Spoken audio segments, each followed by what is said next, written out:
नमस्कार, स्वागत है आप सबका मेरे YouTube channel smart world hub के एक और हेल्पफुल वीडियो में। पिछले वीडियो में मैंने 11-12 इसी प्रकार से 9-10 का जो टीडीएस फॉर्म 16 है उसको भर के बताया हुआ है, लेकिन उसके बाद भी बहुत साथियों का मैसेज आया कि 1 to 5 का भी भरा जाए।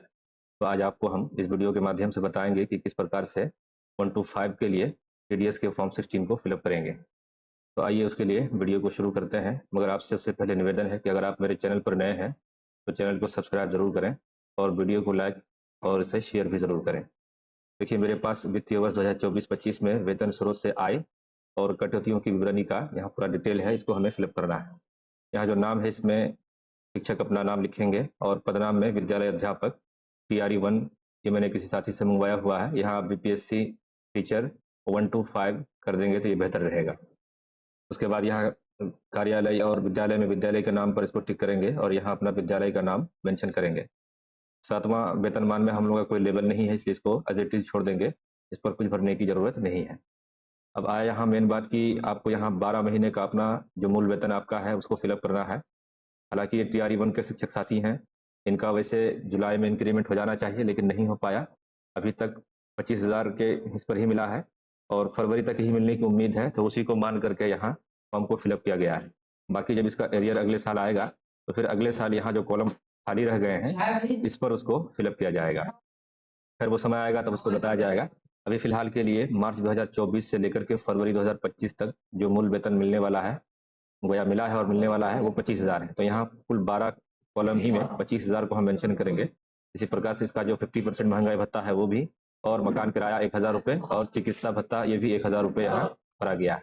यहाँ आप इसको डैश डैश कर देंगे। इस प्रकार से मैं 2-4 में आपको करके दिखा देता हूँ, आप पूरे क्विज में कर देंगे। और फिर जो आपका आय का कुल योग है वो 39,500 रुपये बनते हैं, उसको यहाँ मेंशन करेंगे।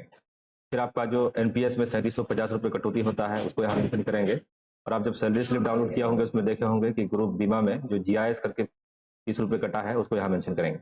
देन यहाँ 3750 और ये ग्रुप बीमा में जो 30 रुपये कटा है उनको इक्वल करेंगे और कटौतियों का कुल योग में 3780 रुपये मेंशन करेंगे, यानी 3750 प्लस 30 3780 रुपये। और फिर आपका यहाँ जो शुद्ध आय है इतना कटौती के बाद 35,720 रुपया 35,720 रुपया यहाँ मेंशन करेंगे। और इसी तरीके से ये हर कॉलम में ही रहेगा। लेकिन जो सितंबर का माह है इसमें चूंकि हम लोगों को यहाँ पेशा कर 1,000 रुपये कटा है, इसलिए पेशा कर में यहाँ 1,000 रुपये मेंशन करेंगे। लेकिन ध्यान रहे कि यहाँ इस 1,000 को ऐड नहीं करना है। बहुत सारे लोग यहाँ 3780 की जगह 3880 कर देते हैं और ये समझते हैं कि चूंकि कटौती का जो योग बनेगा तो इसको भी शामिल करेंगे। ये नहीं होगा। अब क्यों नहीं होगा, उसके पीछे का रीजन ये है कि जो 3750 प्लस 30 यानी कुल मिलाकर के 3780 रुपये बनते हैं, ये गोया एक प्रकार से हमारे ही पास ये अमाउंट रह जाते हैं। और इसी को हम आगे चल करके डिडक्शन में भी दिखाने वाले हैं कि मेरा इतना रुपया और भी है जिसका भी मेरा कोई चार्ज नहीं बनता है। तो इस प्रकार से यहाँ जैसे कि हमने यहाँ 45,360 रुपये जो मेरा कटा है और मेरे ही पास एक तरीके से जमा है, तो उसको हम इसलिए यहाँ मेंशन नहीं करेंगे। यहाँ भी जोड़ने में यहाँ मिस हो गया है, यहाँ 45,360 होगा। तो इस प्रकार से पता चला कि यहाँ 1,000 रुपये इस कुल कटौती में ऐड नहीं होगा, बल्कि ये अलग है। और ये 1,000 रुपये जो कटा है ये सरकार के पास हमको गया, हमारा गया हुआ है, इसलिए इस 1,000 को 3780 रुपये में ऐड नहीं करेंगे। और फिर यहाँ पर 1,000 चूंकि उस महीने में कम वेतन मिला तो 34,720, तो कुल मिलाकर के यहाँ फिर दूसरा काम आपको क्या करना पड़ेगा कि जो भी आपका मूल वेतन है उसको पूरा टोटल करेंगे और 12 से गुना करेंगे, जो भी आपका मूल वेतन बनेगा वहाँ इसको मेंशन करेंगे। फिर आपका जो 12,500 है इसको जब जोड़िएगा तो टोटल जो भी आएगा यहाँ आपको मेंशन करना पड़ेगा। इसी प्रकार से मकान भत्ता का और इसी प्रकार से चिकित्सा भत्ता का भी। और ये जो आय का कुल जो योग बनेगा वो यहाँ 4,74,000 रुपये बनते हैं, वो यहाँ इक्वल होकर के आएगा। और जो CPF में हमारा कटा है 45,000 रुपये और ये 360 रुपये यानी 45,360 रुपये, जैसा कि मैंने यहाँ दिखाया है आपको कि 45,360 रुपये जो डिडक्शन हुआ है, तो यहाँ यही जाएगा टोटल। और उसके बाद जो कटौती का कुल योग यहाँ जोड़ने में मिस हो गया है, यहाँ 45,360 रुपये होना चाहिए, आप लोग यहाँ 45,360 रुपये ही मेंशन करेंगे। देन जो कुल सैलरी हम लोगों को रिसीव हुआ वो 4,27,640 रुपये है। यहीं से सारा डाटा आपका इस फॉर्म में आ जाएगा। यहाँ पूछा जा रहा है ये जो आयकर की अनुसूची है इसमें आपको फिर यहाँ करदाता का नाम में शिक्षक अपना नाम लिखेंगे, फिर विद्यालय अध्यापक जो भी उनका पदनाम है वो यहाँ लिखा जाएगा। यहाँ भी 1 to 5 मेंशन कर देंगे। देन यहाँ कार्यालय और विद्यालय का नाम में विद्यालय का नाम और यहाँ आपका अपना पैन कार्ड नंबर भरना पड़ेगा। और जो भी आप कोषागार जिस भी डिस्ट्रिक्ट से हैं उसका जो मुख्यालय है जहाँ, आप उस मुख्यालय का यहाँ नाम लिख देंगे। देन यहाँ आप देखेंगे कि वेतन आपको 1/3/2024 से 28/2/2025 तक कितना आपको मूल वेतन रिसीव हुआ। तो यहाँ 3 लाख रुपए मूल वेतन रिसीव हुआ। ये मैंने कहाँ से लिया है, तो आइए देखते हैं कि यहाँ जो मैंने 25,000 को इक्वल किया और उसको जोड़ा, तो ये मेरा कुल जो योग बना ये 3 लाख का बना। यही चीज़ उठ करके यहाँ आया है, हमने दिया है कि हाँ मुझे मूल वेतन के तौर पर 3 लाख रुपए मिले हैं। इसी प्रकार से महंगाई भत्ता को 1.5 लाख हमने वहीं से उठाया है, मकान किराया भी वहीं से लिया है, चिकित्सा भत्ता भी आप देख सकते हैं कि 12,000 वहीं से हमने लिया हुआ है। फिर वेतन स्रोत से कुल जो मेरा आय हुआ वो 4,74,000 रुपये हुआ, उसको हमने मेंशन किया हुआ है। देन उसके बाद जो है आयकर के इसमें जो है कि आप देख सकते हैं कि 75,000 सरकार की तरफ से ये छूट है, ये धारा 16 IA के तहत, और प्लस 1,000 रुपये जो हम लोगों का कर कटा है। आपने कहा कि वहाँ नहीं जुटेगा, नहीं वहाँ नहीं जुटेगा, वो 1,000 आकर के यहाँ जुड़ जाएगा कि 75,000 जो सरकार की तरफ से छूट है और 1,000 जो कट गया है हमने सरकार ही को दे दिया है, तो 75 प्लस 1,000 76,000। तो जो कुल हम लोगों की सैलरी बन रही थी 4,74,000, उनमें से हम लोग माइनस कर देंगे 76,000, तो अब जो हम लोगों की सैलरी होगी वो 3,98,000। अब इस 3,98,000 को यहाँ कुल में कुल कर योग में यहाँ इन्होंने मेंशन नहीं किया है, यहाँ भी 3,98,000 मेंशन करना पड़ेगा, और यहाँ भी 10वें नंबर पे भी आएगा 3,98,000, और उनमें से 3,98,000 से 3 लाख माइनस कर देंगे, क्योंकि 3 लाख तक कोई शून्य नहीं है, इसलिए 3 लाख माइनस करने के बाद हमारा टोटल अमाउंट जो बच जाएगा टैक्सेबल अमाउंट वो 98,000 रह जाएगा। अब इसी 98,000 का हम 5% टैक्स करेंगे, निकालेंगे, तो 49 रुपये बनते हैं। उस 49 को यहाँ मेंशन करेंगे। देन यहाँ हम इस क्राइटेरिया में नहीं आते हैं, इसलिए नील फाइल करेंगे, और फिर यहाँ पर कुल योग जो हमारा टैक्स का बनता है 49 रुपये उसको मेंशन करेंगे, और यहाँ फिर यही अमाउंट जो हमारा 398 बच गया उसको मेंशन किया जाएगा इसके सामने। देन उसके बाद जो हमारा टैक्स लग रहा है 49 रुपये उसको ही करेंगे, और फिर चूंकि ये टैक्स लग रहा है और हमको 25,000 फिर सरकार की तरफ से इसका और छूट मिल रही है कि अगर 7 लाख रुपए से कम हो तो उसमें भी 25,000 की छूट है, तो हम लोगों का चूंकि 7 लाख नहीं पहुंचा है, तो फिर अगेन यहाँ सरकार की तरफ से 25,000 छूट मिल जाएगी।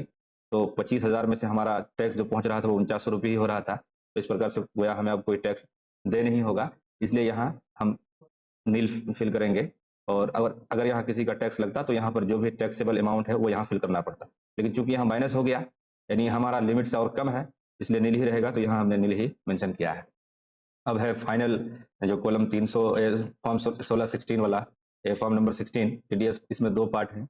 एक पार्ट ए में आपको जिस भी डिस्ट्रिक्ट से आप बिलोंग करते हैं वहाँ का जो DO है, आप उस DO का लिखेंगे कि डिस्ट्रिक्ट एजुकेशन ऑफिस नालंदा का यहाँ मेंशन किया गया है। आपके केस में कुछ भी हो सकता है, आप अपने यहाँ डिस्ट्रिक्ट का नाम मेंशन करेंगे। देन यहाँ आपका खुद अपना नाम, उसके बाद स्कूल टीचर TRE 1 1 to 5 यहाँ होना चाहिए, और फिर आपका जो भी विद्यालय का नाम है नीचे यहाँ विद्यालय का नाम यहाँ मेंशन करेंगे।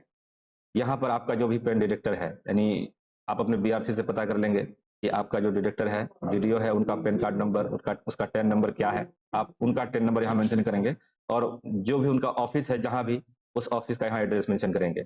नालंदा की इस केस में बिहार शरीफ इनका ऑफिस है, मुख्यालय है, यहाँ बिहार शरीफ लिख दिया गया। देन यहाँ आपका जो टीचर है उनका खुद का यहाँ पेन कार्ड नंबर मेंशन करना पड़ेगा। आपका असेसमेंट ईयर में 2025-26 रहेगा, और ये जो पीरियड रहेगा ये मार्च 2024 से फरवरी 2025 तक। उसके बाद ये सब नील रहेगा, यहाँ भी नील रहेगा, यहाँ भी नील रहेगा, और वेरिफिकेशन में आपका जो भी DDO रहेगा, आपके DDO का नाम यहाँ मेंशन करना पड़ेगा। ध्यान रहेगा आपको DDO का नाम आपके BRC से पता करना है, यहाँ मैं आपको नहीं बता सकता, लेकिन अगर कोई नालंदा से होंगे तो वो इसी को मेंशन कर सकते हैं। उसके बाद ये पार्ट B में आपको कुछ चीज़ें और मेंशन करनी है कि आपको टोटल सैलरी आपकी कितनी है, तो 4,74,000। उसके बाद यह है कि टोटल, या फिर यहाँ 4,74,000 आ जाएगा और आपको कुछ नहीं करना है।